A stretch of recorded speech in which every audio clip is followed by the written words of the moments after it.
모든 관계는 가까워지고 더 자주 만날수록 깊어지는 게 아니라 사실은 실망하는 게 더 클 수밖에 없습니다.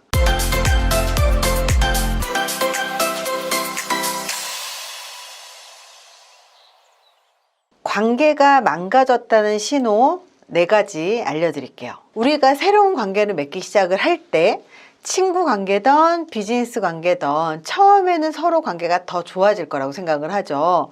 그래서 굉장히 관계에 대해서 기대를 많이 해요. 처음에는 이렇게 더 깊어지고 더 신뢰할 수 있는 관계가 되고 점점 깊은 관계가 될 거라고 생각을 합니다. 그렇게 깊은 관계가 되기 위해서는 서로에 대해서 더 잘 알고 더 깊이 알고 모든 걸 다 알아야 된다고 생각을 해요. 그래야만이 더 가까워지고 더 신뢰할 수 있을 거라고 생각을 하죠. 이렇게 상대방에 대해서 잘 모를수록 호기심이 생기고 기대를 하고 미래에 대해서 떨림이 있게 됩니다.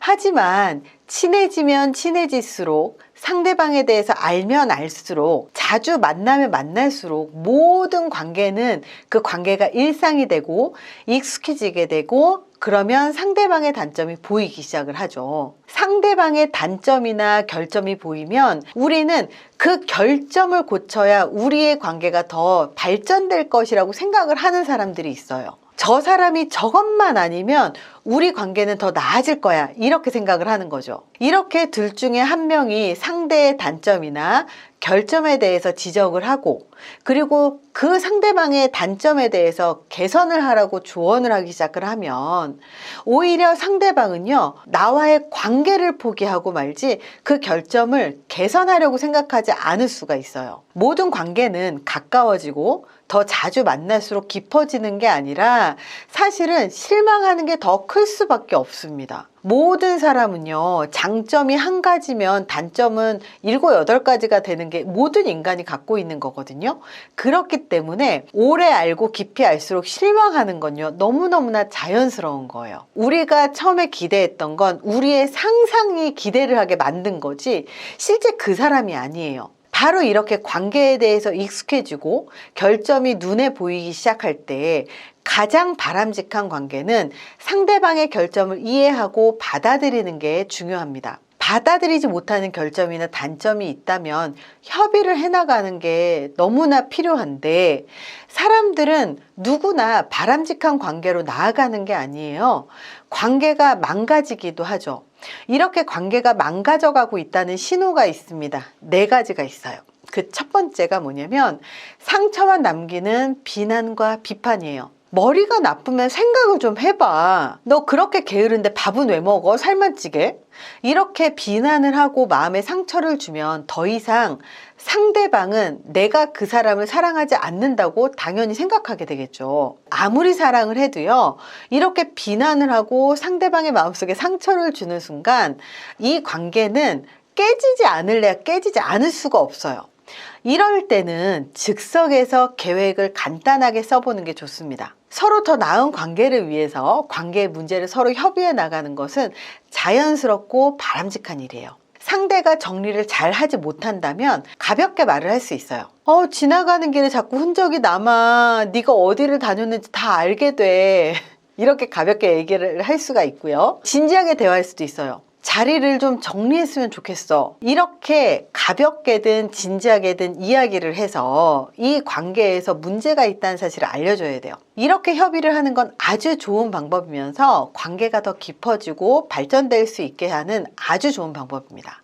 하지만 상처만 남기는 비판을 하면 관계는 그때부터 금이 가기 시작을 합니다. 2번째입니다. 경멸이에요. 둘 중에 한 명 혹은 둘 다 서로 경멸을 하는 관계는요 그 끝이 좋게 끝나지 않는 건 너무 당연한 겁니다. 상대를 벌레 보듯이 혐오하고 경멸을 할 정도면 이거는 상대방에 대한 모욕이라고 할 수 있어요. 어떤 형태의 경멸이든 그 모든 것은 상대방을 모욕을 하는 것이고 상대방을 혐오하는 것이기 때문에 상대방이 모욕감을 느끼게 돼요. 연인이든 친구간이든 서로에 대한 존중이 없는 관계는요 얼마 가지 않아서 끝이 나게 되어 있습니다. 존중을 만들어내는 방법 중에 스스로 존중받을 수 있는 위치나 그런 상황으로 만들어내는 것도 굉장히 좋고, 그리고 그게 아니라면 상대방의 장점을 찾아서 칭찬을 하는 것도 굉장히 좋은 방법입니다. 넌 웃을 때가 제일 예뻐. 너는 긍정적이라서 참 좋아.